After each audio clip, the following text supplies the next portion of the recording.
मार्गस्य नेतारं भित्तारं कर्मभूभृतां ज्ञातारं विश्वतत्त्वानां वन्दे तद्गुणलब्धये। अथ पंचमोऽध्यायः। पंचम अध्याय में तत्वार्थ सूत्र की जो सबसे पुरानी टीका आज उपलब्ध है, लगभग 1500 वर्ष पुरानी टीका है। उसमें पूज्यपाद आचार्य महाराज ने लिखा है, इदानीम अब सम्यक दर्शनस्य विषय भावेन उपक्षिप्तेषु जीवादिषु जीव पदार्थों व्याख्यातार्थः। सम्यक दर्शन के विषयभूत जीवादिक जो पदार्थ हैं उनमें जीव पदार्थों व्याख्यातार्थः, जीव पदार्थ का अर्थ व्याख्या में आ चुका, अर्थात जीव पदार्थ की व्याख्या पूरी हो गई। 4 अध्यायों में जीव का वर्णन पूर्ण हुआ। अथाजीव पदार्थों विचार प्राप्तस। अब अजीव पदार्थ जो है वो विचार को प्राप्त है, यानी अपने सबके विचार में आ रहा है कि अजीव का क्या वर्णन है। तस्य संज्ञा भेद संकीर्तनार्थम इदमुच्यते। तो उस अजीव पदार्थ के जो नाम हैं, उसके जो भेद हैं आदि आदि, उनको बताने के लिए ये आगे पंचम अध्याय का प्रथम सूत्र, अजीव काया धर्माधर्माकाश पुद्गलाहा। अजीव अजीव 2 प्रकार के हैं, एक काय रूप है और एक अकाय है। काय का अर्थ होता है जिसमें एक से अधिक प्रदेश हो। प्रदेश आकाश का वो भाग जिसको एक परमाणु घेरता है, उतना छोटा सा हिस्सा, उससे ज़्यादा छोटा भाग होता नहीं आकाश का। तो जिस द्रव्य में एक से अधिक प्रदेश होते हैं, जो बहुप्रदेशी द्रव्य होता है, उसको अस्तिकाय कहते हैं। तो यहाँ पर काय शब्द का प्रयोग अस्तिकाय वाचक है। अजीव काया, जो द्रव्य अजीव भी है और काय रूप भी हैं, वो कौन है? तो 4 नाम दिए उन्होंने, धर्म द्रव्य, अधर्म द्रव्य, आकाश द्रव्य और पुद्गल द्रव्य।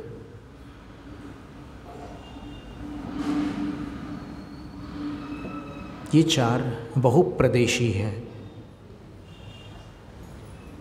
अपन बहुप्रदेशी है। अपन कितने प्रदेशों वाले हैं तो आगे बताएंगे।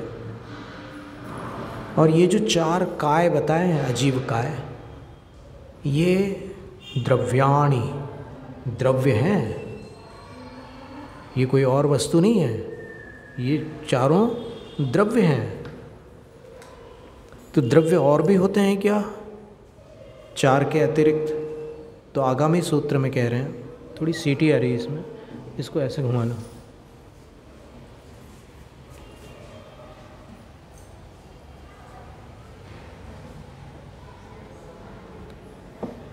जीवाश्च,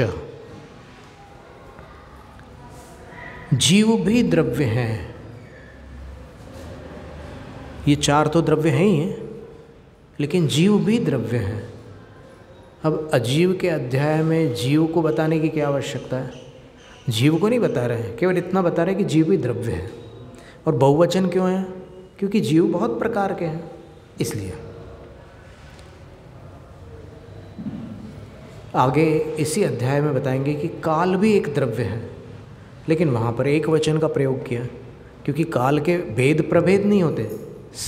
भले राशि अधिक हो, असंख्यात हो, लेकिन होते सारे के सारे एक जैसे हैं, इसलिए वहाँ बहुवचन नहीं है। अब जीव में अलग अलग प्रकार के जीव होते हैं, इसलिए बहुवचन है। नित्यावस्थितान्यरूपाणि, ये चारों अजीव अथवा ये पांचों द्रव्य नित्य हैं। लेकिन अभी यहाँ पर 5 न लेकर के उन 4 को ही ले रहे हैं। ये नित्य हैं। नित्य की परिभाषा भी इसमें आगे आने वाली है इसी अध्याय में। फिर अवस्थित है।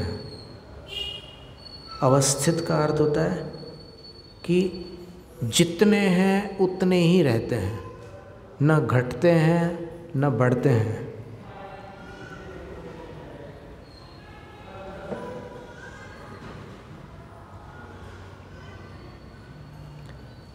और अरूपाणी, ये अरूपी हैं। तो यहाँ पर अपन 4 अजीव कायों को भी ले लें और जीव को भी ले लें। इन पांचों के विषय में ये सूत्र है।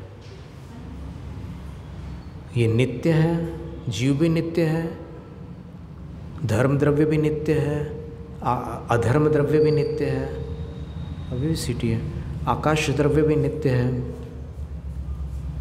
और काल तो दिए नहीं, इसमें पुद्गल द्रव्य भी नित्य है।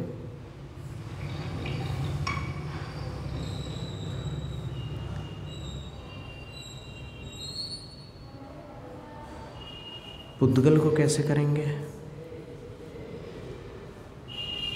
पुद्गल द्रव्य तो अरूपाणी, अरूपी नहीं है। तो अभी इन 5 द्रव्यों को अरूपी कह करके फिर एक अपवाद सूत्र में रूपिणः पुद्गलाः,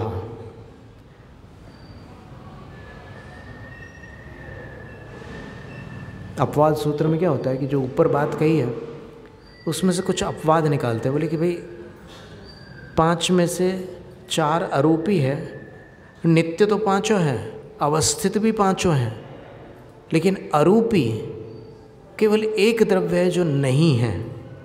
तो वो कैसा है? रूपी है। रूपिणः पुद्गलाः। वो वहाँ से कुछ किया, उसके बाद से सीटी आने लगी।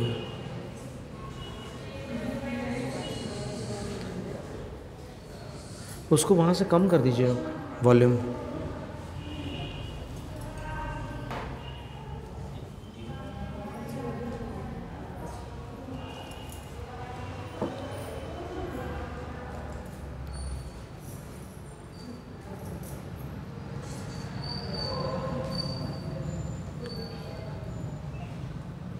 अब 1 की संख्या कितने द्रव्यों की है?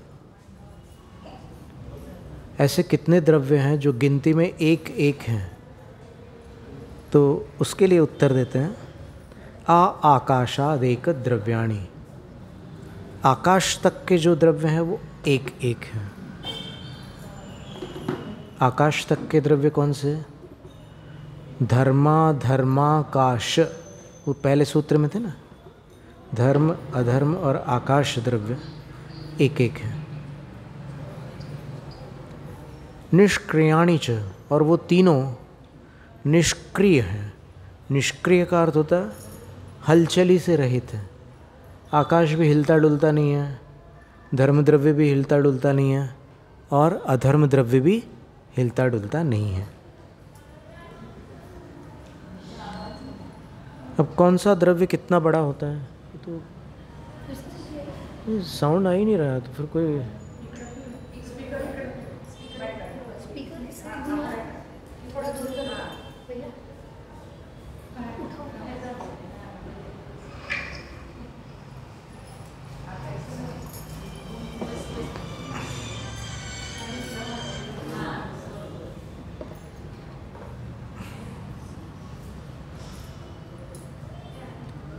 कितने बड़े हैं, कौन से द्रव्य कितने बड़े हैं वो बताते हैं।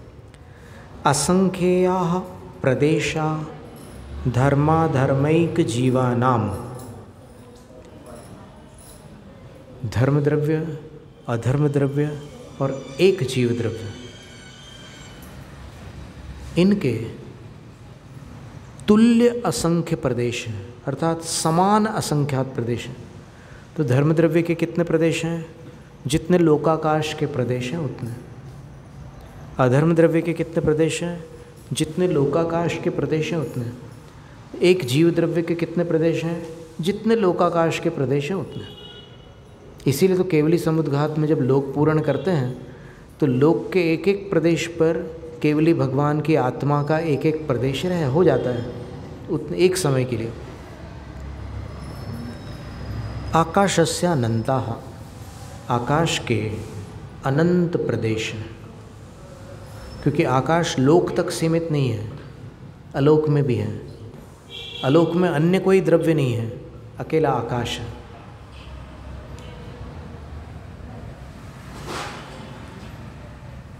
ठीक है,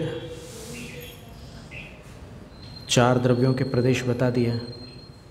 अब पुद्गल के कितने प्रदेश होते हैं?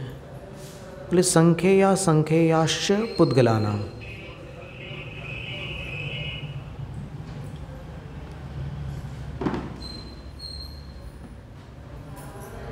पुद्गल द्रव्य के संख्यात प्रदेश भी हो सकते हैं, जैसे कई परमाणुओं से मिलकर के कोई स्कंद बन गया तो उसमें संख्यात प्रदेश भी हो सकते हैं, संख्यात परमाणु भी हो सकते हैं। और कोई और स्कंद बन जाए तो उसमें असंख्यात परमाणु भी हो सकते हैं। कोई ऐसे स्कंद भी होते हैं जिनमें अनंत परमाणु होते हैं। तो संख्यया संख्ययाश्च पुद्गलानाम, च से अनंत भी, संख्यात असंख्यात और अनंत परमाणु वाले पुद्गल हो सकते हैं। नाणो हो, एक अणु जो है उसके पास कोई दूसरा प्रदेश नहीं होता। अणु जो है, पुद्गल पर द्रव्य का जो अणु है वो एक प्रदेशी होता है। अब ये सारे के सारे द्रव्य कहाँ पाए जाते हैं? लोकाकाशे वगाह, लोकाकाश में इनका अवगाह है, अर्थात ये लोकाकाश में अवस्थित है। तो लोकाकाश में कौन से द्रव्य कहाँ कहाँ अवस्थित है? तो आकाश तो सर्वत्र है, लोकाकाश नाम ही है उसका, तो उसमें आकाश शब्द तो छुपा ही हुआ है, और आकाश उसके बाहर भी है, अंदर भी है।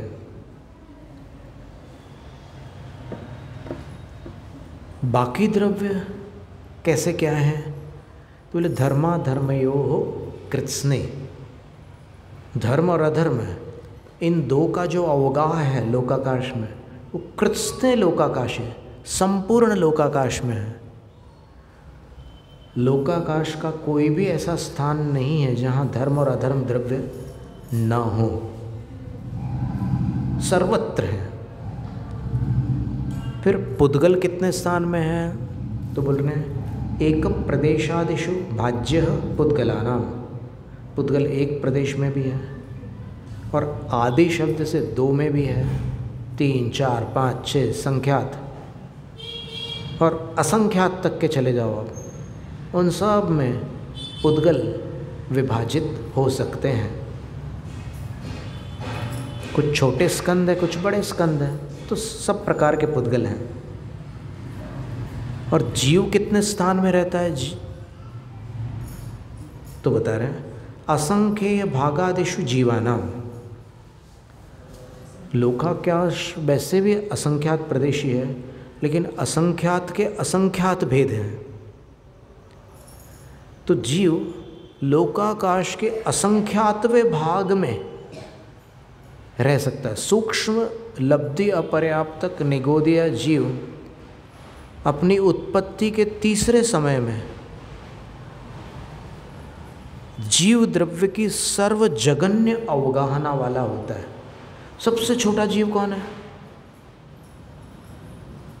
सूक्ष्म लब्धि अपर्याप्तक निगोदिया जीव, वो भी उत्पत्ति के तीसरे समय में, जब उसका आकार ऐसे गोल हो जाता है तब, जब चौकोर होता है तब सर्वजगन्य अवगाहना नहीं होती, क्योंकि चौकोर का क्षेत्रफल अधिक होता है। फिर लंब चौरस, फिर स्क्वायर, और उसके बाद स्क्वायर नहीं कहना चाहिए, क्यूब, जिसकी ऊंचाई लंबाई चौड़ाई समान है, वो आकृति दूसरे समय में बनती। पहले समय में कैसी आकृति होती है निगोदिया जीव की? वो ऊंचाई लंबाई अधिक होती है, चौड़ाई कम होती है, ऊंचाई भी कम होती है। तो होता तो चौकोर ही है, तो ऐसे लंबा होता है, लेकिन फिर दूसरे समय में वो क्यूब बन जाता है, ऊंचाई लंबाई चौड़ाई बराबर हो जाती है। और तीसरे समय में उस क्यूब के जो कॉर्नर्स हैं, समझ में आ रहा है, वो अंदर हो जाते हैं ऐसे, तो स्फीयर बन जाता है वो। तो ये स्फीयर का अर्थ होता है मंडलाकार बन जाता है, और मंडलाकार इससे छोटा कुछ नहीं हो सकता। मंडलाकार सूक्ष्मतम है जीव की अवगाहना, और वो निगोदिया जीव के तीसरे समय में होती है, और वो लोक का असंख्यातवा भाग है वो, जहाँ पर वो जीव है। और एक दूसरी बात और सुन लीजिए ध्यान से,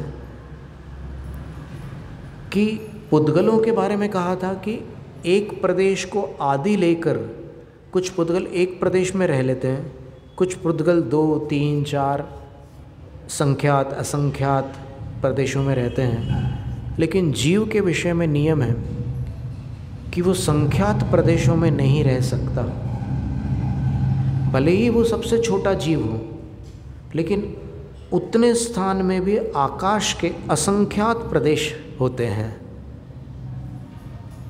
अर्थात असंख्यात परमाणु अगर भिन्न भिन्न एक एक प्रदेश पर स्थित हो तो आकाश में कितना स्थान घेरेंगे, उतना स्थान एक जीव घेरता है, छोटे से छोटा जीव। और सबसे बड़ा जीव जो केवली भगवान है, वो समुद्घात के समय, लोक पूरण के समय संपूर्ण लोक को घेर लेते हैं। ऐसा है। तो असंख्य भागादिषु जीवानाम,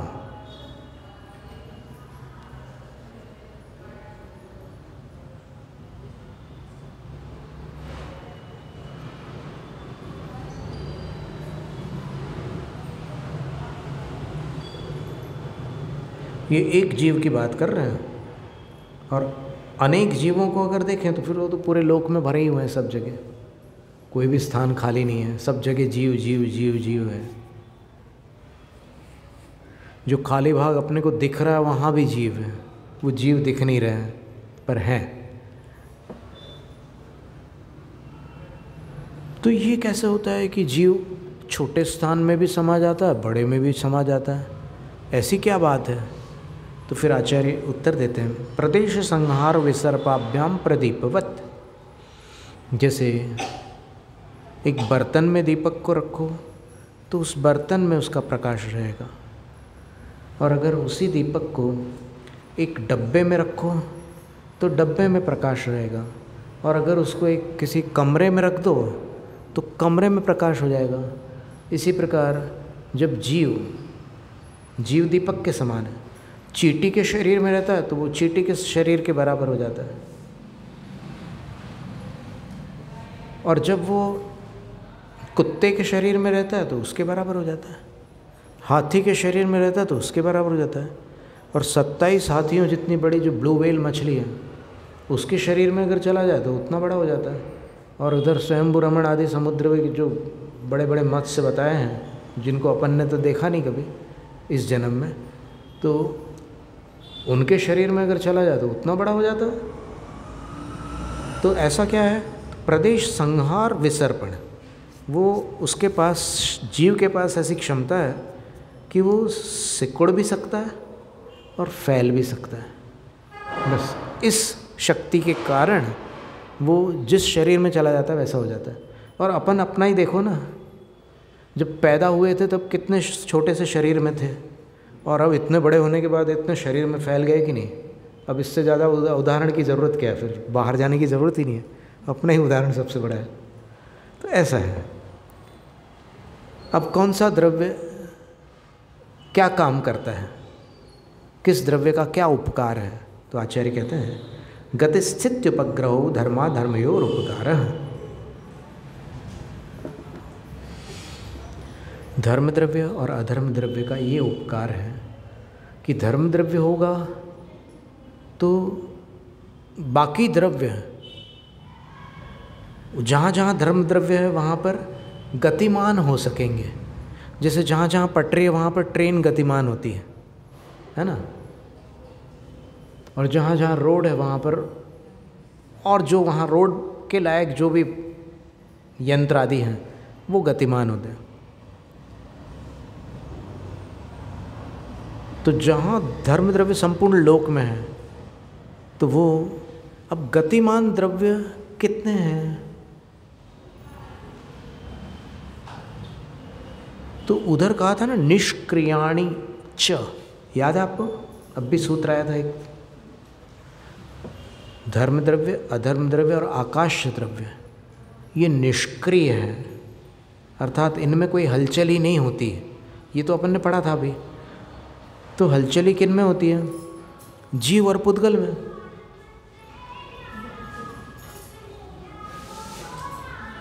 तो जीव और पुद्गल में अगर हलचल ही होती है तो एक जीव अगर स्थानांतरित हो रहा है या कोई पुद्गल स्थानांतरित हो रहा है, क्रिकेट में बॉल खेलते हैं ना, बॉलिंग करते हैं कोई, तो बॉल बॉलर के हाथ से बैट्समैन की तरफ स्थानांतरित होता है कि नहीं होता है?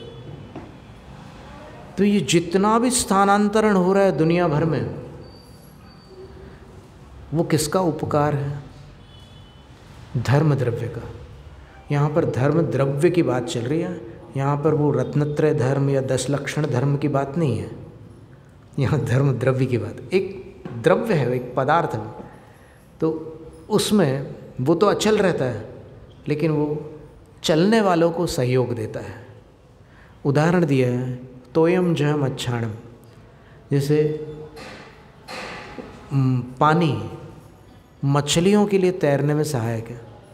पानी मछलियों को ज़बरदस्ती नहीं तैराता, लेकिन जो मछली तैरना चाहती है उसको मदद देता है।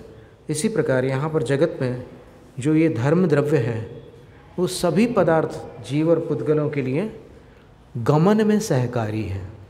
ठीक है, गति हेतुत्व इसका उपकार हो गया। और अधर्म द्रव्य क्या करेगा? उससे उल्टा, जबरदस्ती किसी को रोकेगा नहीं, पर जो रुकना चाहे, ठहरना चाहे, जीव चाह सकता है, लेकिन पुद्गल चाह करके रुकता है या चलता नहीं है। अगर वो रुकता है तो फिर अधर्म द्रव्य सहकारी बनता है।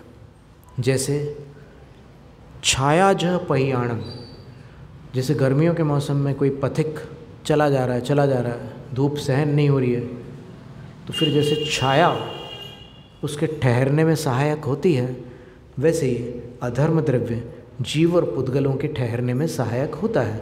अभी जब आप ऐसे बैठे हैं तो कौन सा द्रव्य सहायक है? अधर्म द्रव्य। लेकिन इसी समय धर्म द्रव्य भी सहायक हो रहा है अपने लिए। कैसे? ये सांस चल रही है, तो सांस चल रही तो फेफड़े हिल रहे हैं कि नहीं हिल रहे हैं? तो वो हलचली हुई कि नहीं हुई? तो उसके लिए धर्म द्रव्य का सहयोग भी है। इसके साथ साथ जो ब्लड सर्कुलेशन, रक्त संचार हो रहा है अपने शरीर में, वो कैसे हो रहा है? अगर अधर्म द्रव्य सबको रोक दे तो मुश्किल हो जाए, तो वो रोकता नहीं है। जो चीज़ रुकने लायक है वो रुकती है, और जो चीज़ चालू रहती है, चलती रहती है, वो चालू रहती है। धड़कनें हैं, सारी चीज़ें, बहुत सारी चीज़ें हैं जो अंदर चल रही हैं, वो धर्म द्रव्य से चल रही हैं। आकाशस्यावगाह, आकाश का उपकार क्या है? स्थान देना।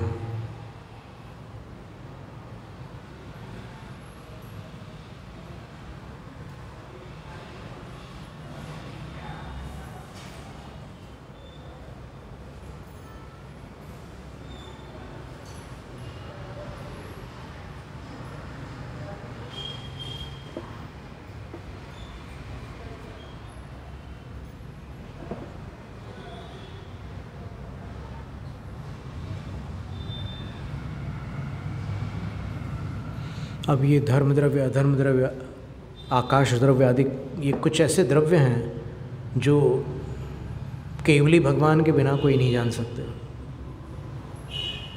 और केवली भगवान का सही निर्णय हो जाए कि भाई ये केवली हैं और ये प्रामाणिक हैं, तो फिर उनकी बातें भी अपने को ग्राह्य हो जाती, स्वीकार हो जाती हैं। और जिनको स्वीकार होती है वो सम्यक दृष्टि कहलाते हैं। तो बात ऐसी है कि ये केवली के वचन हैं, इसलिए अपन इसको प्रामाणिक मानते हैं। जहाँ तक युक्तियाँ अपन दे सकते हैं, जहाँ तक अपन किसी चीज़ को समझा सकते हैं, वहाँ तक अपन प्रयास करते हैं। लेकिन जहाँ पर अपने पास कुछ नहीं रहता, अंततः यही होता है कि भाई भगवान ने जो बात बताई है वो अपने को मान्य है, क्योंकि भगवान धोखेबाज नहीं थे, भगवान स्वार्थी नहीं थे, भगवान असत्यवादी नहीं थे, भगवान वीतराग थे। और जो वीतराग होते हैं वो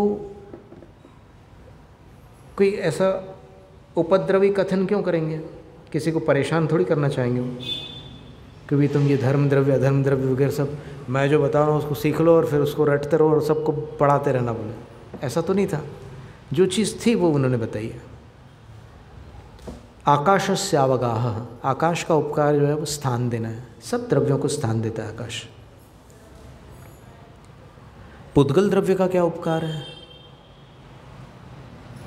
रूपिणः पुद्गलः आ चुका है पहले, वो रूपी होता है द्रव्य, जो इंद्रियों का विषय बनने वाला जो भी द्रव्य है वो सिर्फ पुद्गल द्रव्य है। शरीर वांग मनः प्राणापानाः पुद्गलानाम, शरीर पुद्गल द्रव्य का उपकार है। अगर पुद्गल द्रव्य नहीं होता तो शरीर कैसे होता? तो शरीर पुद्गल द्रव्य का उपकार है। वांग वचन, वचन भी पुद्गल द्रव्य का उपकार है। मनः, मन भी, जो द्रव्य मन है वो भी पुद्गल द्रव्य का उपकार है। और प्राणापानाः, प्राणापाना यानी का अर्थ होता है उच्छ्वास, सांस छोड़ना, निश्वास, सांस अंदर भरना। तो प्राण का अर्थ होता है सांस छोड़ना और अपान का अर्थ होता है सांस अंदर लेना। ठीक है, योग शास्त्र में अपान का अर्थ बाहर छोड़ना होता है, लेकिन यहाँ पर अपान का अर्थ भीतर लेना होता है और प्राण का अर्थ बाहर छोड़ना होता है। और इसको दूसरे शब्दों में उच्छ्वास निश्वास कहते हैं, श्वासोच्छ्वास भी कहते हैं। तो निश्वास का अर्थ होता है अंदर लेना और उच्छ्वास का अर्थ होता है बाहर छोड़ना। तो जब अपन गुरुओं के चरण स्पर्श करते हैं, भगवान के पैर छूते हैं, तो सांस अंदर लेकर के छूते हैं, छोड़ते हुए नहीं, अंदर ले। प्रणाम करते समय भी दूर से जब नमोस्तु करते हैं तो श्वास अंदर ली जाती है, श्वास छोड़ते समय नहीं प्रणाम किया जाता, श्वास अंदर लेते समय प्रणाम करते हैं। और अब कोई कहे कि भाई भगवान को छूने का कहाँ शास्त्र में विधान है, तो देखो भाई, ऐसी भाषा मत बोलो कि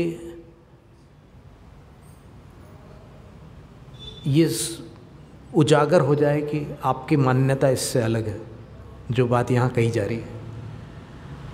वास्तव में राजवार्तिक ग्रंथ में ही 7वें अध्याय के अंदर ये चर्चा आती है कि गुरुओं के चरणों में नमस्कार आदि किया जाता है, ये शब्द है। अगर अर्चना आदि शब्द का प्रयोग किया जाए तो अर्चना है आदि यानी प्रारंभ में जिसके, ऐसा शब्द समूह ग्रहण करे जाएंगे। तो अर्चना, पूजा, वंदना, नमस्कार, ये अर्चना आदि हो गए। वहाँ क्या शब्द लिखा है आचार्य अकलंक देव ने? नमस्कार आदि। तो नमस्कार जो था ये अर्चना, पूजा, वंदना, नमस्कार में लास्ट था, अंतिम था।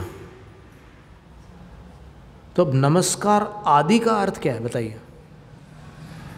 उनसे पूछ रहे हैं हम जो चरण स्पर्श का निषेध करते हैं। कई स्थानों पर तो उन्होंने बंद करवा दिया कि भगवान के पैर नहीं छूना कोई। तो वहाँ पर उनका खोटा सिक्का चल गया और जनता ने उसको मान्य कर लिया। बोली जनता ने बाबा वाक्यम प्रमाणम कर दिया, बंद हो गया, भगवान के पैर नहीं छू सकते वहाँ। और अब हमारा प्रश्न ये है उन्हीं लोगों से जो बोलते हैं कि भगवान के पैर नहीं छू सकते या गुरु के पैर नहीं छू सकते, उनसे सवाल, ठीक है चलते समय मत छू, लेकिन कभी नहीं छू सकते ये तो गलत बात हो गई। वैयावृत्ति के समय छू सकते हैं ये तो वो लोग भी मानते हैं, लेकिन ऐसे नमोस्तु करते समय पैर नहीं छू सकते, ये उनका एक नया आविष्कार है, ये शास्त्र कथन नहीं है। शास्त्र में लिखा है कि वंदना मुनि महाराज एक हाथ दूर से करें, भगवान की और गुरु की वंदना एक हाथ दूर से करें। लेकिन वंदना एक हाथ दूर से करें इसका अर्थ ये नहीं है कि नमस्कार एक हाथ दूर से करें। वंदना और नमस्कार भिन्न क्रियाएं हैं, तो आप इसका वहाँ लागू नहीं कर सकते। ये जो कथन है इसको उधर लागू नहीं कर सकते।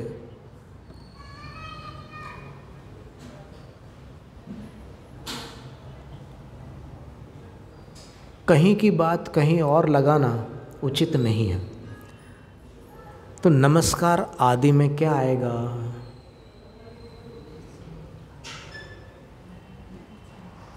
फिर हम बाद में एक और मज़ेदार संस्मरण सुनाएंगे आचार्य विद्यासागर महाराज का।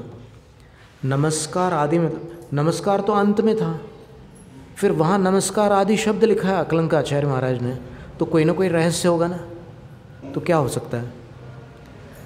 नमस्कार कर लिया, अब क्या बाकी रह गया बोलो? या तो पैर छुएंगे या फिर पैर में मस्तक लगाएंगे, इसके अलावा कोई और चीज़ें हो सकती क्या नमस्कार आदि में? या तो चरणों में आप अपना सिर रखोगे या फिर आप उनके चरणों का स्पर्श करेंगे। आदि में यही दो अर्थ निकल सकते ना। और तीसरा अगर निकलता हो तो हम उन्हीं लोगों से पूछ रहे हैं, विद्वान पुरुषों से जो निषेध कर रहे हैं कि आदि शब्द का अर्थ तुम ही समझा दो। हम एकदम ज़ीरो बन करके बैठते हैं, आप हीरो बन के समझा दो कि आदि शब्द का अर्थ क्या है। और अब आचार्य श्री ने जो बात बताई थी हमें, वो हम आपको सुनाते हैं। आचार्य श्री प्रमेय रत्नमाला पढ़ा रहे थे, सन 84 की बात है। और उस समय प्रमेय रत्नमाला पढ़ते पढ़ते उसमें कोई ऐसा श्लोक, शायद उसकी प्रस्तावना में रहा हो या कहीं रहा हो, वो श्लोक उन्होंने पढ़ करके हमें सुनाया कि देखो कितना सुंदर श्लोक है। तो हमने कहा कि सुनाइए महाराज जी। तो उन्होंने सुनाया, युगे युगे महापुण्यम दृश्यते द्वारिकापुरी। द्वारिकापुरी का थोड़ा सा वर्णन था। और फिर एक श्लोक और पढ़ा है उन्होंने, 2 श्लोक थे। दूसरे श्लोक का हमें स्मरण है अभी, पहले श्लोक का थोड़ा सा चूक रहे हम। दूसरे श्लोक में उन्होंने जो बात कही थी वो ये थी कि पद्मासन समासीनो, पद्मासन समासीनः श्याम मूर्तिर्दिगंबरः। नेमिनाथ भगवान का वर्णन है कि जो पद्मासन में भली भांति विराजमान है, श्याम मूर्तिर, सांवली छवि वाले हैं। ये अजैन ग्रंथ का श्लोक सुना रहे हो। और दिगंबरः, दिगंबर मुद्राधारी है। और नीचे वाला जो उत्तरार्ध है उसमें ये पंक्ति थी, दर्शनात् स्पर्शनात् एव कोटि यज्ञ फलप्रदः। ये जबलपुर की घटना है, सन 84 की, जब आचार्य ने ये श्लोक पढ़ करके सुनाया था। उत्तरार्ध का अर्थ ये है कि दर्शन मात्र से और स्पर्शन मात्र से जो करोड़ों यज्ञों का फल प्रदान करते हैं, ऐसे नेमिनाथ भगवान है। अब स्पर्शन का क्या मतलब होगा?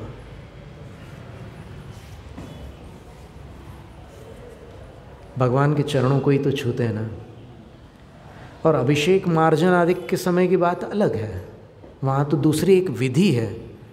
और यहाँ तो स्पर्शन जो है वो भक्तिपूर्वक उनके चरणों का स्पर्शन है ना, तो उसका कोई निषेध नहीं है। देखो, वंदना के समय एक हाथ की दूरी आवश्यक है। क्यों? क्योंकि वंदना के समय अपन भक्ति का पाठ पढ़ते हैं, और पाठ पढ़ते हैं तो फिर उन पर अपने मुख से छींटे नहीं उड़ने चाहिए, तो उतनी दूरी तो उचित है। लेकिन चरण छूते समय क्या कोई बड़बड़ करते हुए छूता है क्या चरण? बिल्कुल शांत भक्ति से मौन होकर के वो चरण स्पर्श कर रहा है। जो कुछ उसको पढ़ना था पहले ही पढ़ चुका है वो, तो इसलिए चरण स्पर्श का निषेध नहीं होता। तो चरण स्पर्श की बात चल रही थी, तो सांस अंदर लेकर के ये किया जाता है, इतना बताना था। ये पुद्गल द्रव्य के उपकार है। अचानक कोई बात निकल आती तो फिर उससे संबंधित बहुत सारे संदर्भ भी साथ में जुड़ जाते हैं। और क्या उपकार है पुद्गलों का? सुख दुख जीवित मरणोपग्रहश्च, ये बड़े महत्व की बात है। सुख भी पुद्गल द्रव्य का उपकार है। कल अपन ने सुख की परिभाषा पढ़ी थी, स्थिति प्रभाव सुख द्युतिलेश्या विशुद्ध धीन्द्रियावधि विषयतोधिका।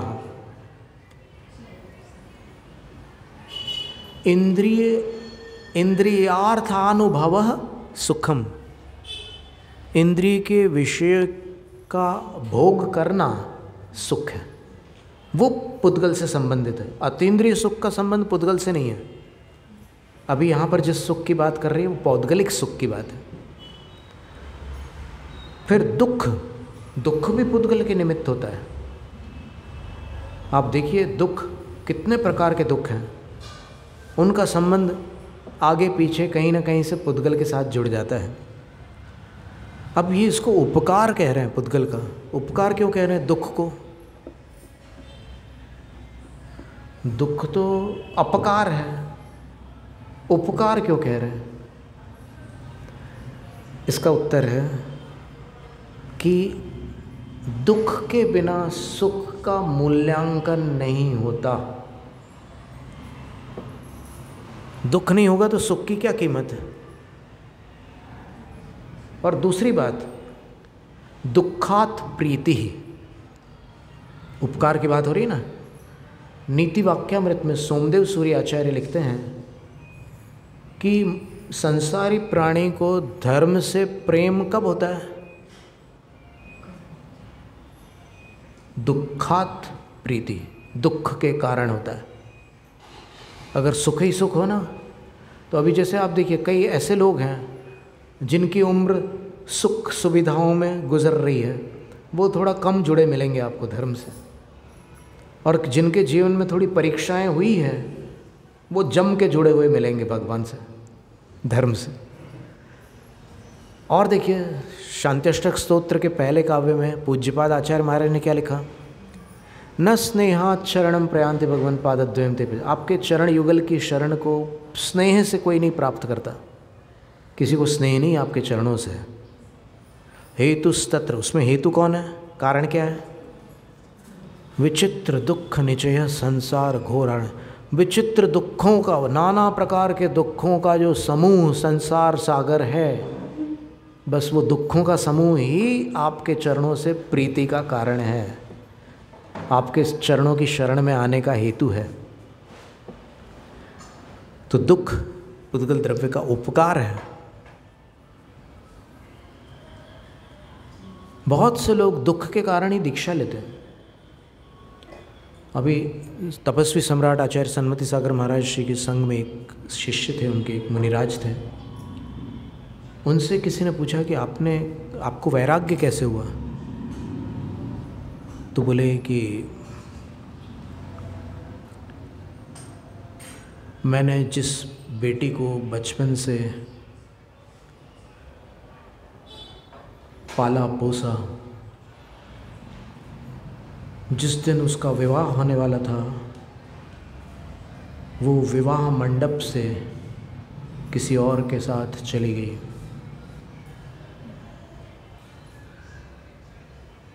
तो मैंने पीछे मुड़कर नहीं देखा, मैंने दीक्षा ले ली कि मैंने जिनके लिए इतना समय दिया, इतने वर्ष निकाले और इतने कर्मों का बंधन किया, कोई अपना नहीं है, किसी को किसी की नहीं पड़ी, जिसको जो पसंद है वही करता है। साथ निभाते हैं, कुछ ज़रूरत पड़ती है इसलिए निभाते हैं, फिर बाकी सब अंततः सब अपने अपनी राहों में जाते हैं। तो फिर उनने भी दीक्षा ले ली। ये क्या था? दुख था कि नहीं? मैं बहुत जीवन का बड़ा भारी आघात था वो।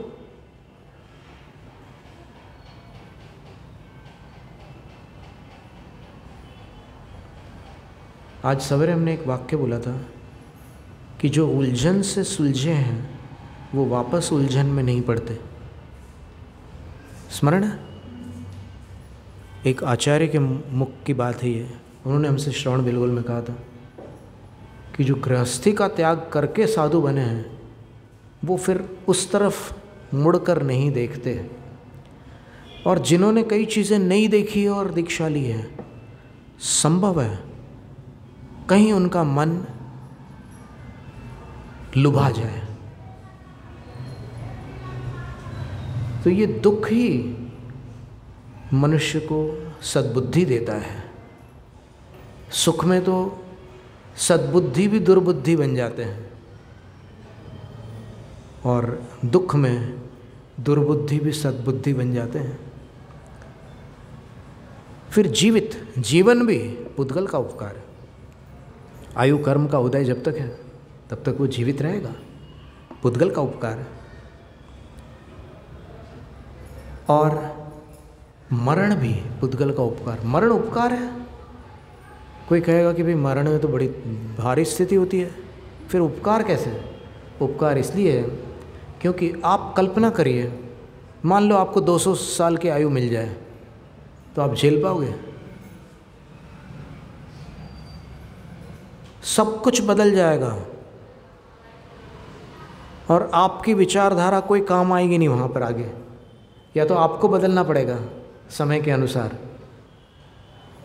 कोई आपको पहचानेगा नहीं, बड़ी विषम स्थिति हो जाएगी। इसलिए मरण भी अपने को एक नई गति में ले जाता है और फिर नया माहौल देकर के एक नई फिल्म दिखाता है।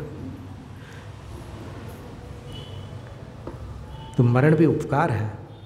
कितने सारे जीव ऐसे हैं जो मृत्यु को देखकर वैराग्य को प्राप्त हुए हैं। कितने सारे जीव हैं। जैसे प्रथम तीर्थंकर, कैसे वैराग्य हुआ उनको? मृत्यु देखकर वैराग्य हुआ।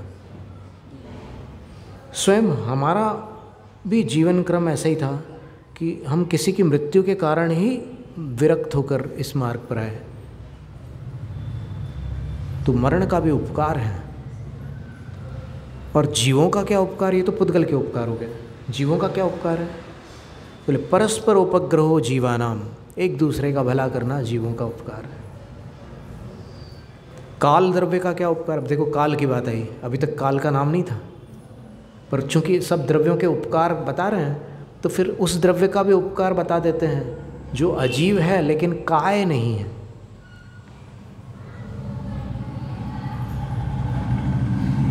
और इसको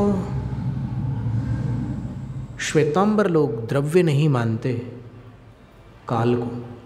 व्यवहार काल को तो मानते हैं, लेकिन ये जो निश्चय काल है, कालाणु, उसको नहीं मानते।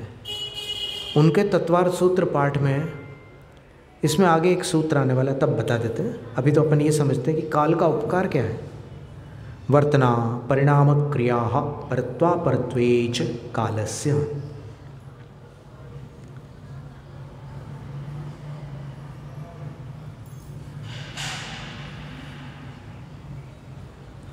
सभी द्रव्य अपनी पर्याय रचना अपने आप करते हैं, उसमें काल द्रव्य सहायक होता है। इसका नाम है वर्तना। जीव जीव के रूप में ही वर्तता रहता है, वर्तता रहता है, वर्तता रहता है। जीव कभी अजीव नहीं बनता। आकाश आकाश के रूप में ही वर्तता है, आकाश कभी कोई अन्य द्रव्य रूप नहीं होता। तो ये जो वर्तना है ये काल द्रव्य का उपकार है, क्योंकि वर्तना में काल अपेक्षित होता है। इस काल में ऐसा है जीव, आगामी काल में भी वही जीव है, उसके बाद भी वो जीव जीवी है। ये जो वर्तना है ये काल द्रव्य का उपकार है। परिणाम,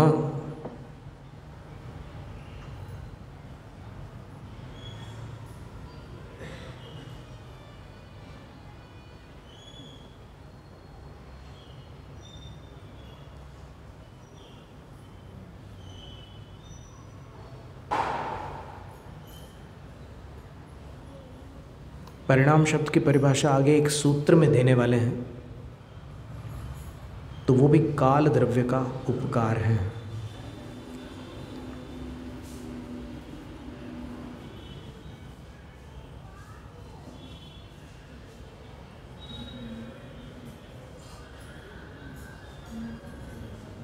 फिर क्रिया,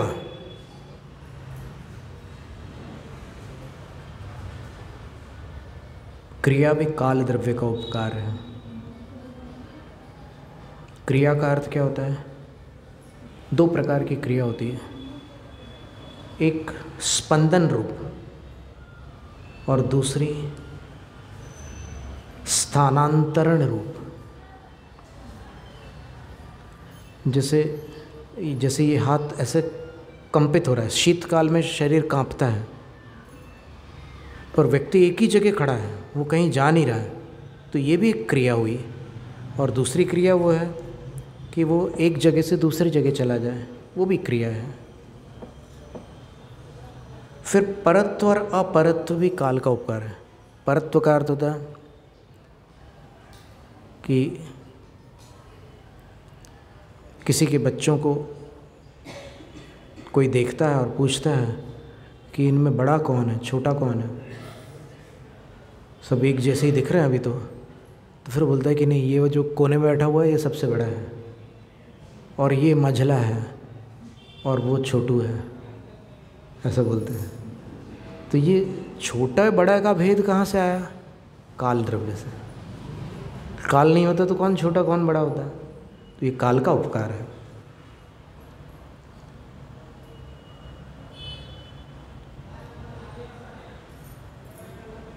फिर पुद्गल, जो रूपी थे वो पुद्गल थे, उनके कितने भेद हैं? अजीब हैं, काल भी अजीब है। तो पुद्गल के कितने भेद हैं? अणवः स्कंधाश्च, अणु और स्कंद। विज्ञान में अणु परमाणुओं के मिलने से बनता है, अर्थात परमाणु और अणु भिन्न भिन्न है। विज्ञान में अणु को एटम बोलते हैं और परमाणु को एटम बोलते हैं और अणु को मॉलिक्यूल बोलते हैं।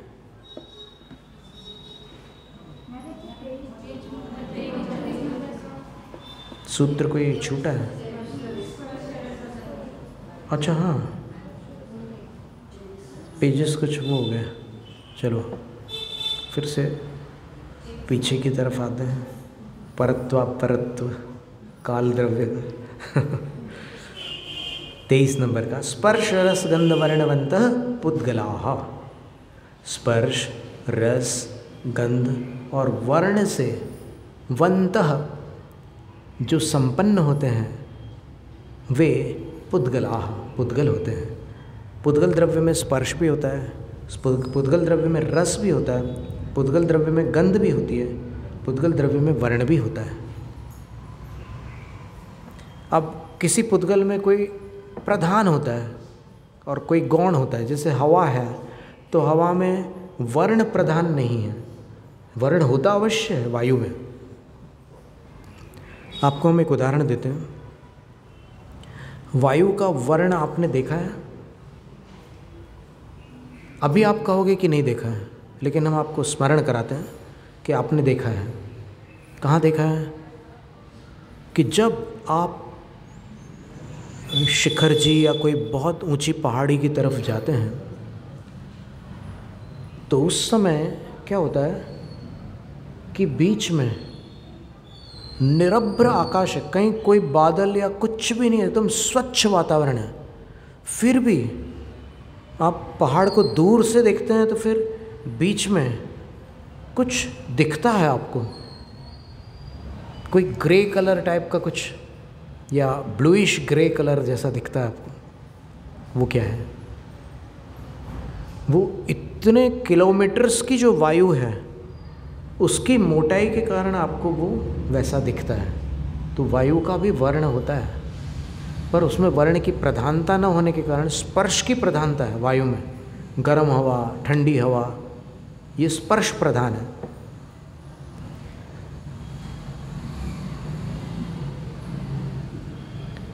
स्पर्श 8 प्रकार के होते हैं, रस 5 प्रकार के, गंध 2, वर्ण 5।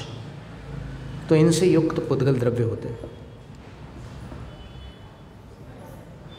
8 प्रकार का स्पर्श, मृदु, मऊ बोलते हैं मराठी में, कठिन, कड़क, कोमल, कठोर, गुरु यानी भारी, लघु यानी हल्का, शीत ठंडा, उष्ण गरम, स्निग्ध, स्निग्ध का अर्थ यहाँ पर चिकना है, स्मूथ, अंग्रेजी में इसको स्मूथ कहेंगे। फिर रुक्ष का अर्थ होता है रफ, रफ सरफेस है, खुरदुरा। ऐसे 8 स्पर्श होते हैं। रस जिसका जिह्वा इंद्रिय के द्वारा ज्ञान होता है, उसके 5 भेद हैं। तिक्त, अम्ल, कटुक, मधुर, कषाय भेदात, ये 5 प्रकार के स्वाद होते हैं। फिर गंधते, गंधन मात्रम व गंध, जो सूंघी जाए उसको गंध कहते हैं। वो क्या है?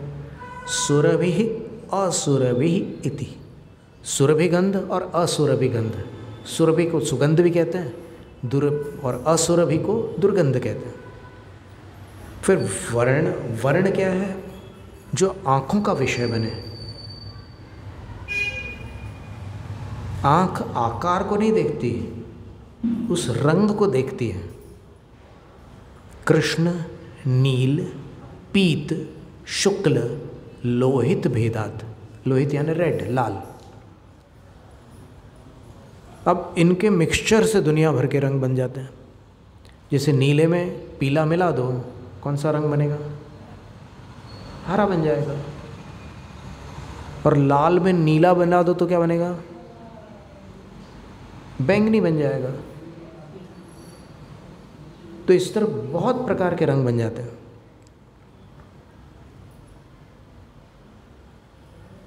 तयेते मूल भेदा, ये मूल है। ये जो नाम बताए हैं, गिनाए हैं, ये सिर्फ मूल है। प्रत्येकम संख्या संख्यानंत भेदाश्च भवन्ति, और एक एक इनमें से एक एक संख्यात, असंख्यात और अनंत भेद वाले होते हैं। अनंत भेद वाले। किसी स्क्रीन पर वो कलर्स नहीं आ सकते जो आपकी आंखों से दिखते हैं। कितना भी कोशिश कर ले, वो सारे कलर्स आ ही नहीं सकते।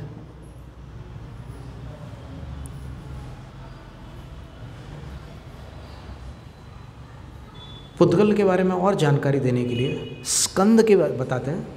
शब्द, बंध, सूक्ष्म, स्थौल्य, संस्थान, भेद, तमश्चाया, तपोद्योतवंतश्च। और कैसा होता है पुद्गल? स्पर्श, रस, गंध, वर्ण वाला तो होता ही है। रूपिणः पुद्गला, रूपी हैं तो इसमें 4 चीज़ें होंगी। और शब्द, शब्द पुद्गल का गुण नहीं है, पर्याय है। शब्द का अर्थ ध्वनि, साउंड। तो एक स्पेशल प्रकार की पुद्गल वर्गणा होती है जो ध्वनि रूप पर्याय को प्राप्त होती है, और उसको अपना कान पकड़ लेता है कि ये ध्वनि आई, सा रे ग म, वो पकड़ लेता है। बाकी सारी पुद्गल वर्गणाएं जो हैं उनमें कोई स्वर नहीं, कोई ध्वनि नहीं है, शब्द वर्गणा है। बंध, पुद्गल में बंधन भी होता है और कोई द्रव्य बंधता नहीं है। जीव के साथ पुद्गल लगा हुआ है, इसलिए जीव भी बंध जाता है।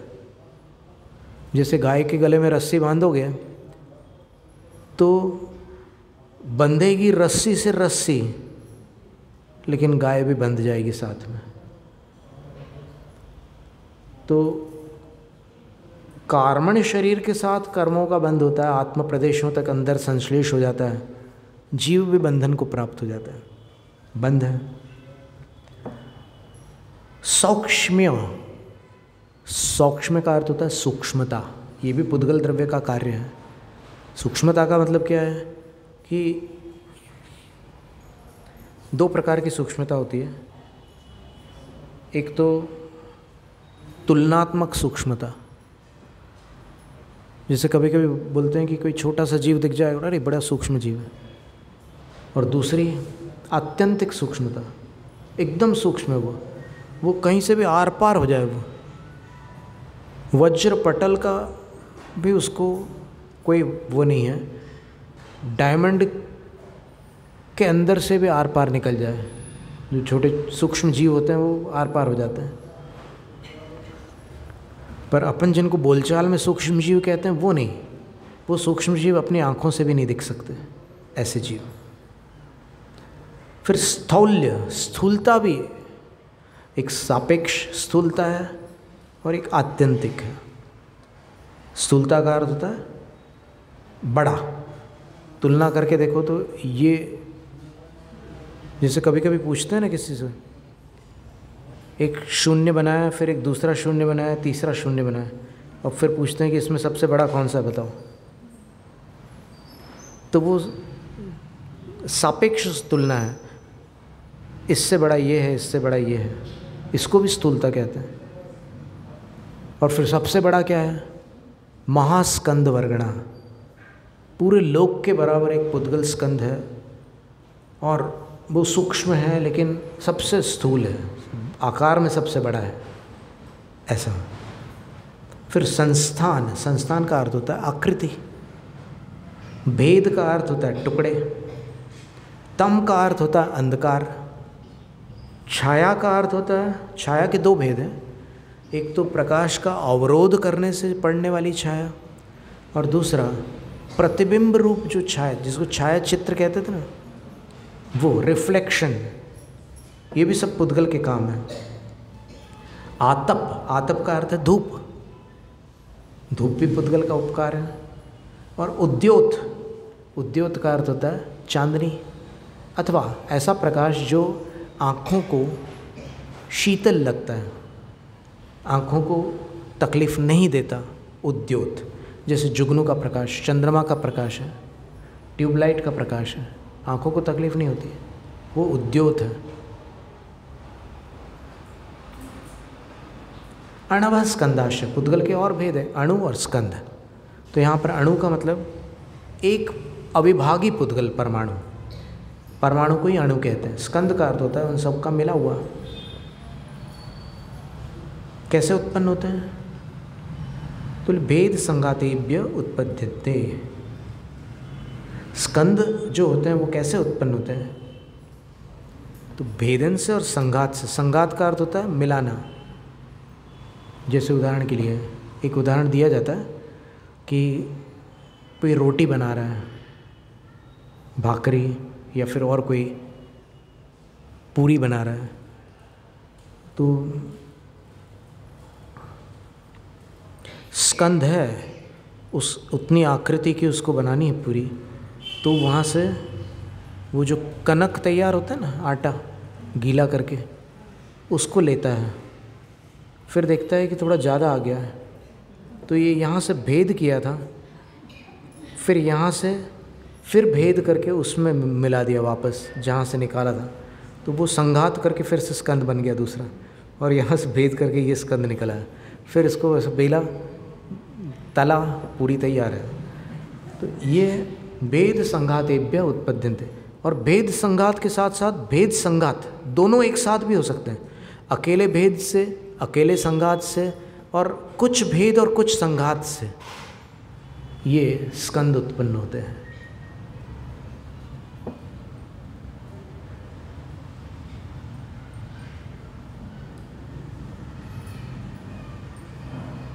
मेरे लिए छोटा लड्डू बनाना बोले तो सारे लड्डू बड़े बने हुए हैं, लेकिन उसके लिए फिर उसमें से थोड़ा सा भेद करते हैं और फिर इसको थोड़ा ऐसे संघात कर देते हैं। संघात का मतलब उसको ऐसे दबा देना, मिला लेना, तो वो तैयार हो गया स्कंद। उदाहरण ऐसे देने पड़ रहे हैं कि जो सबको समझ में आ जाए। फिर अणु कैसे होता है? भेदाद अणु। अणु जो है वो संघात से नहीं हो सकता, वो तो सबको अलग करते हैं और लास्ट जो बचेगा वो अणु है, ऐसा है अंत में, क्योंकि अणु अविभागी है। अब कोई चीज़ आँखों से नहीं दिख रही है, और कभी कभी कोई चीज़ नहीं दिखने वाली चीज़ भी दिखने लग जाती है।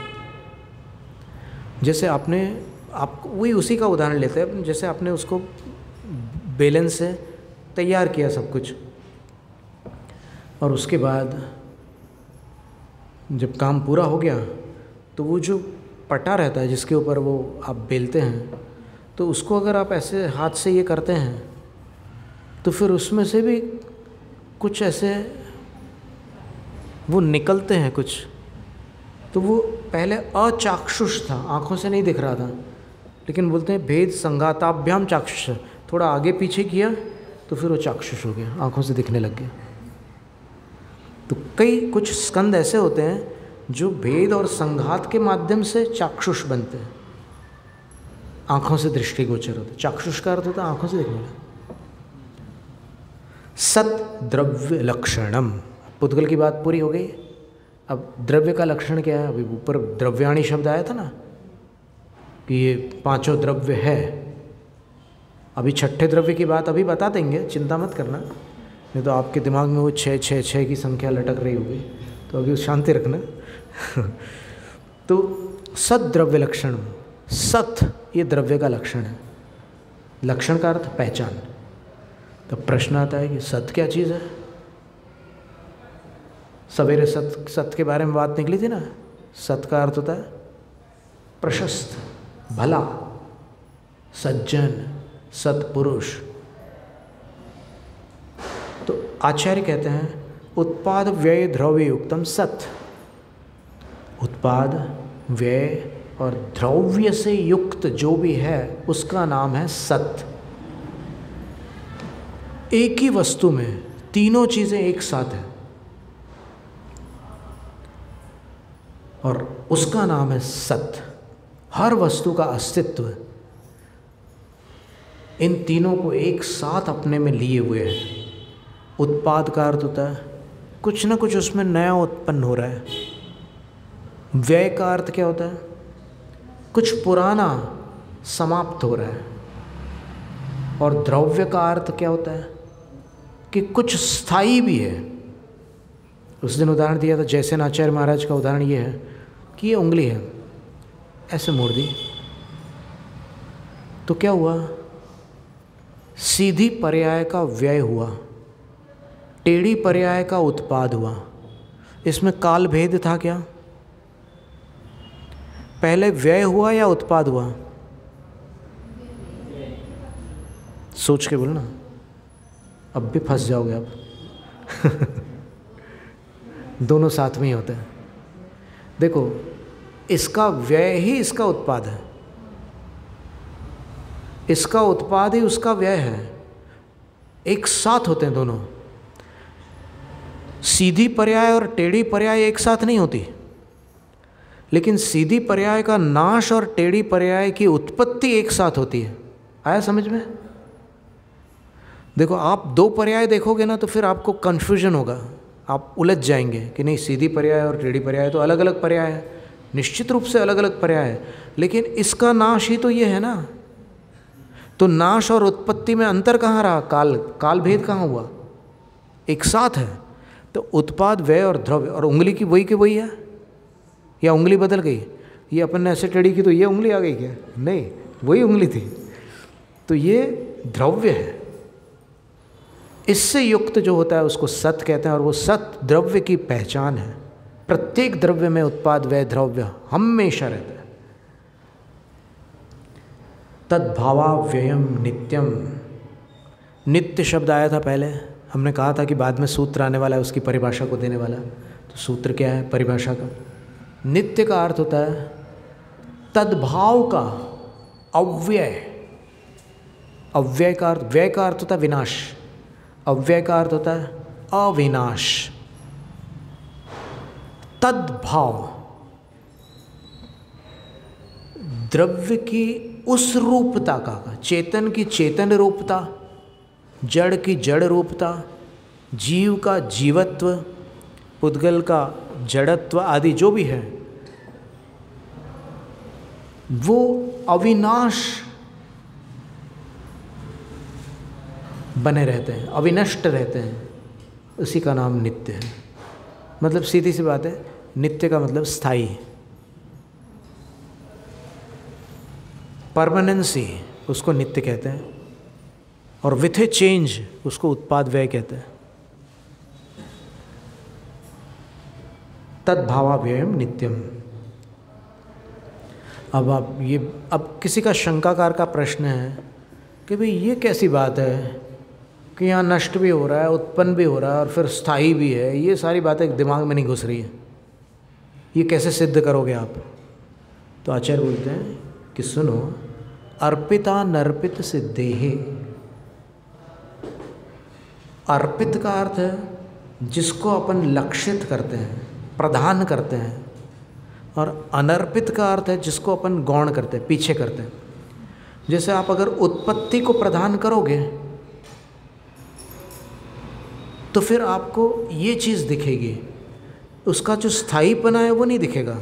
ये जैसे उंगली सीधी थी टेढ़ी हो गई तो आपको ये परिवर्तन दिखा।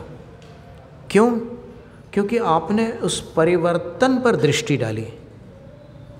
स्थायित्व पर दृष्टि डालोगे तो आपको चाहिए सीधी रहे या ऐसी रहे, आपको उंगली दिखेगी, वो तर्जनी बोलोगे आप इसको। वक्र और ऋजु इन पर्यायों पर आपका ध्यान नहीं रहेगा।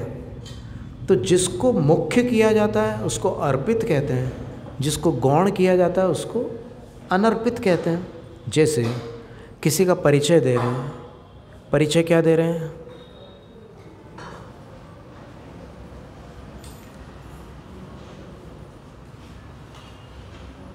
वृषभदेव नाभिराय के पुत्र थे, ठीक है।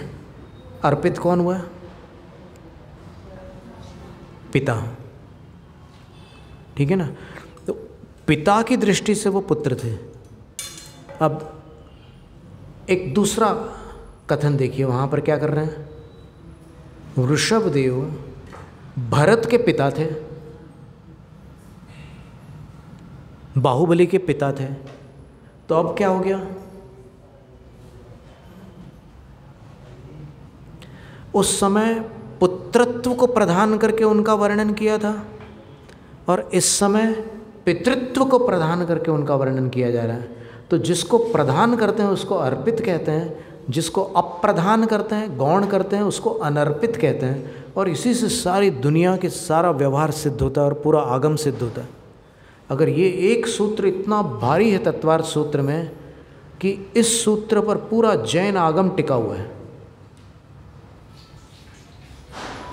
ये अकेला ये सूत्र अगर ना हो तो कुछ नहीं बचेगा, सब समाप्त हो जाएगा। आप कुछ भी नहीं सिद्ध कर सकते। सिद्धि तब हो सकती है जब किसी चीज़ को मुख्य करोगे, किसी को गौण करोगे, उसके बिना हो ही नहीं सकती। जब निश्चय की बात करोगे तब निश्चय मुख्य होगा, जब व्यवहार की बात करोगे तब व्यवहार मुख्य होगा, जब द्रव्य की बात करोगे तो द्रव्यार्थिक मुख्य होगा, पर्याय की बात करोगे पर्यायार्थिक मुख्य होगा। इसके बिना चल ही नहीं सकता काम। फिर जो बंध की बात आई थी, तो बंध कैसे होता है? क्या सबका सबसे बंध हो सकता है क्या? कैसे हो सकता है? नहीं हो सकता। कुछ कारण है। स्निग्ध रुक्षत्वाद बंधः। पुद्गल द्रव्य के पास दो गुण हैं, स्निग्ध और रुक्ष। इनके कारण बंध होता है और कोई कारण नहीं बंध का। स्निग्ध और रुक्षता से बंध होता है। न जगन्य गुणानाम, लेकिन वो जब जगन्य गुण का होता है कि एकदम न्यूनतम शक्ति हो, स्निग्धता एकदम न्यूनतम हो और रुक्षता एकदम जगन्य हो, तो बंध नहीं हो सकता। उदाहरण के लिए, जैसे किसी को कुछ चिपकाना है तो उसने पानी में कुछ मिक्स किया और उसको लेकर के चिपकाने लगा।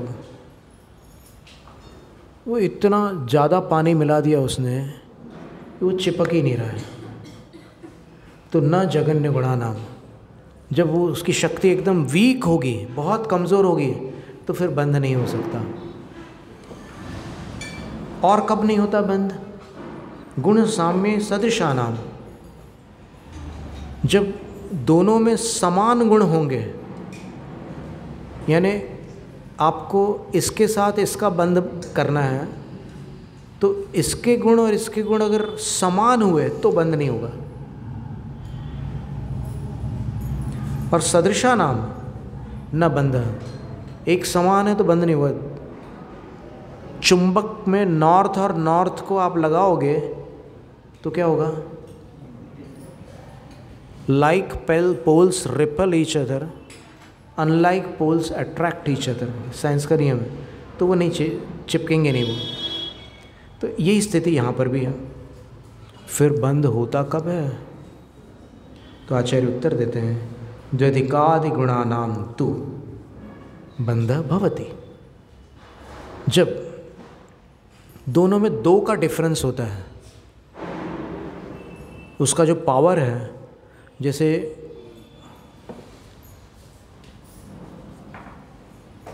कोई भी दो चीज़ें ले लीजिए आप, आपके घर का ही उदाहरण ले लेते हैं। मान लो कहीं किसी के घर बूंदी के लड्डू बन रहे हैं, ठीक है, तो वो जो बूंदियाँ हैं उनको चिपकाना पड़ता है ना, तब तो लड्डू बनते हैं। तो वो सामने वाली बूंदी में कब चिपकेगी ये पीछे वाली बूंदी? जब या तो इसमें दो कम होंगे या अधिक होंगे। स्निग्ध और रूक्ष गुण में से जो गुण दो अधिक अविभाग प्रतिच्छेद होंगे तो वो चिपक जाएगी। समान होंगे तो नहीं चिपकेंगे, दो से अधिक होंगे तो भी नहीं चिपकेंगे, दो अधिक होंगे तो चिपक जाएंगे।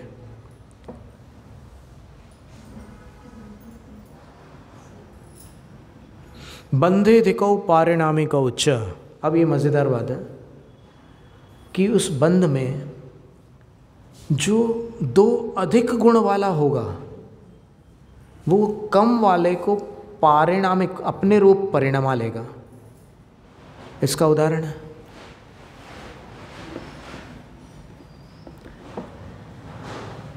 एक उदाहरण, बहुत साधारण उदाहरण देते हैं। डालडा नाम सुना आपने? तो आप अगर 2 चम्मच डालडा में 1 चम्मच शुद्ध घी डालोगे तो वो डालडा शुद्ध घी को अपने रूप परिणमा लेगा। और अगर 2 चम्मच शुद्ध घी में 1 चम्मच डालडा डालोगे तो वो शुद्ध घी डालडा को अपने रूप परिणमा लेगा। तो जो 2 अधिक होते हैं वो कम वाले को अपने रूप कर लेते हैं। तो एक बार किसी ने कहा था कि भाई भगवान का अभिषेक करते हो तो जिन मूर्तियों में वो सारा वैभव और सब कुछ होता है, वो देव देवियाँ भी होती हैं, उनका गंधोदक तो अशुद्ध होता है क्योंकि उसमें ये सब मिक्स होता है। तो हमसे एक भट्टारक जी ने पूछा, छोटे चारुकीर्ति भट्टारक जी ने पूछा था मूड बद्री वालों ने कि ऐसे में कैसे करेंगे? तो हमने उनको उत्तर दिया, बंधे धिकौ पारिणामिकौ च। कुछ समझ में आया आपको?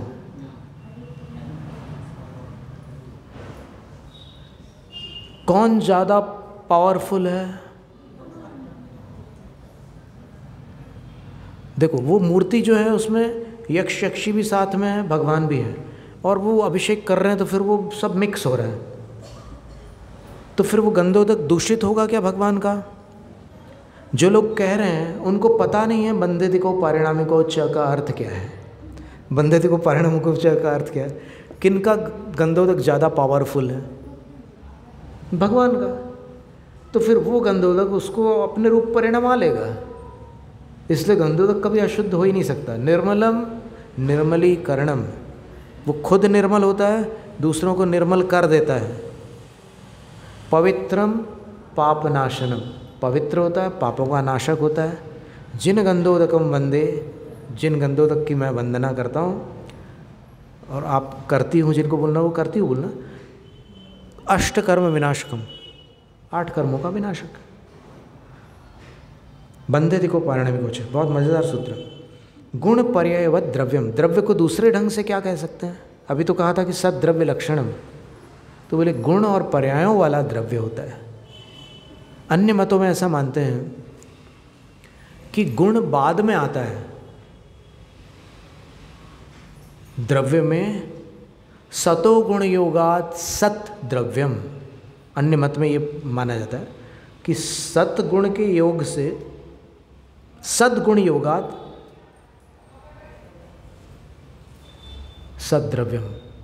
लेकिन जैन आचार्य कहते हैं कि नहीं, गुण अगर अलग था तो फिर ये द्रव्य द्रव्य नहीं था, और गुण अगर बाहर से आकर के मिला है तो बाहर वो अकेला कहाँ रहा था, कहाँ रहता था? बिना निराधार तो रह नहीं सकता गुण, कोई ना कोई आधार चाहिए। कालश्च, अब बता दिया कि काल भी एक द्रव्य है। अभी तक तो अस्तिकायों की बात हुई, पंचास्तिकायों की, अब काल भी एक द्रव्य है। पर उसकी राशि कितनी है? लोकाकाश के एक एक प्रदेश पर एक एक कालाणु है, बस उतनी राशि है, असंख्य। सोनंत समय, वह काल द्रव्य अनंत समय वाला है। अनंत समय का मतलब भूतकाल के भी उसके अनंत समय गुजर चुके हैं, भविष्यत काल के भी अनंत समय आएंगे, और वर्तमान का एक समय तो चालू ही है, तो काल अनंत समय वाला है। अब गुण की बात आई थी, गुण पर्ययवत् द्रव्यम, तो गुण क्या वस्तु है? तो आचार्य गुण की बहुत सटीक परिभाषा दे रहे हैं। द्रव्याश्रया निर्गुणा गुणाः, जो द्रव्य जिनका आश्रय है, गुण निराश्रय नहीं होते, गुणों का आश्रय द्रव्य होता है।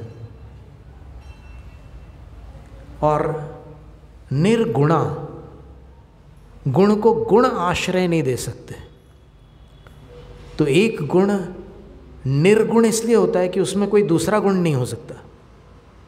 जैसे ज्ञान गुण है, ज्ञान गुण में कोई दूसरा गुण नहीं होगा, लेकिन जो द्रव्य है उसमें ज्ञान गुण भी होगा, दर्शन गुण भी होगा, वीर्य गुण भी होगा, अनंत गुण होंगे। तो द्रव्याश्रया निर्गुणा गुणाः। अब इसका ऐसे कॉमेडी वाला भी एक अर्थ है, विनोदपूर्ण अर्थ भी लोग करते हैं इसका। जैसे उत्पाद व्यय द्रव्ययुक्तम सत, इसका अर्थ आचार्य श्री बोलते हैं आना जाना लगा है। आना उत्पाद, जाना व्यय, लगा द्रव्य, और सत है, आना जाना लगा है। और यहाँ पर द्रव्याश्रय निर्गुणा गुणा, द्रव्य का जिनको आश्रय प्राप्त है, द्रव्य यानी पैसा, वो निर्गुण हो तो भी मंच पर गुणी घोषित हो जाते हैं। तो ये प्रासंगिक अर्थ नहीं है, लेकिन ऐसे अर्थ भी लोग निकालते हैं। तद्भावः परिणामः,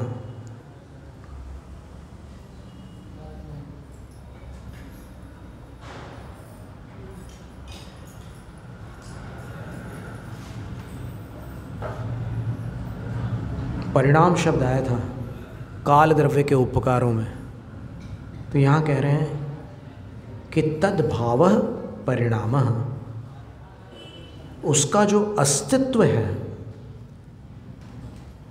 वही उसका परिणाम है। तदव्यतिरेकात् तत्परिणामाच्च नान्ये।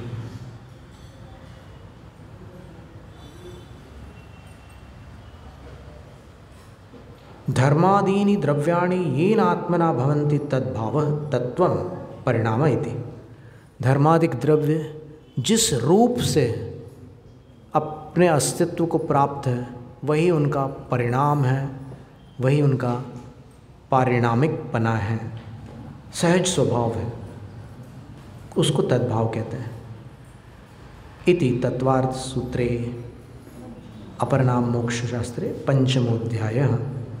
अब इसका अर्घ के लिए, इसके अर्घ के लिए तैयार हुई है।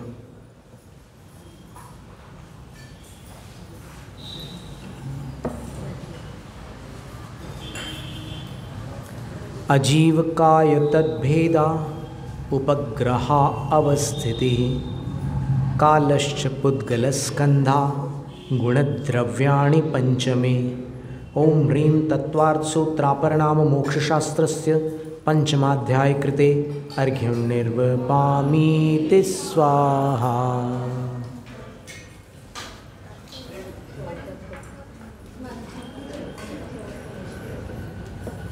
शास्त्र पठन में मेरे द्वारा जो कहीं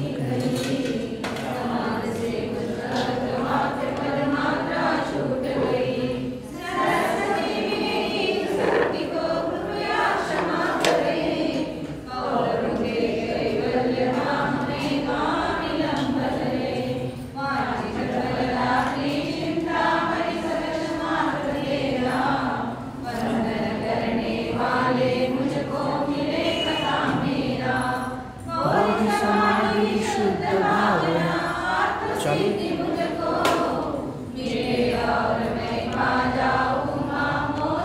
रिकॉर्डिंग हो रही है पॉज ये अभी कुछ हुआ क्या? पॉज हो गया 11 सेकंड पे पॉज हो गया था। बैटरी भी नहीं मैंने कुछ भी नहीं किया, ये चेक करो कि रिकॉर्ड हुआ क्या। ऑफ करके ऑफ किया, ऑफ करने का है ना। रिकॉर्डिंग हुई कि नहीं वो चेक करना है।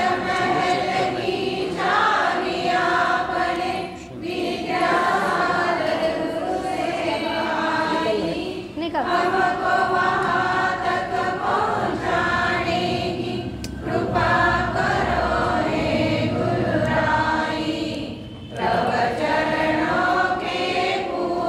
नहीं हुई रिकॉर्डिंग आज की। हुई ना? इसको रेड बटन ऑन था ना, ठीक है। रेड बटन ऑन था, इसकी जब आप स्टार्ट करोगे ना ये रेड ऑन हो जाएगा। अच्छा ठीक है, वो ऑन था, मैंने कर दिया। ठीक है। अभी बंद कर दो ना। अभी बंद कर दो। वो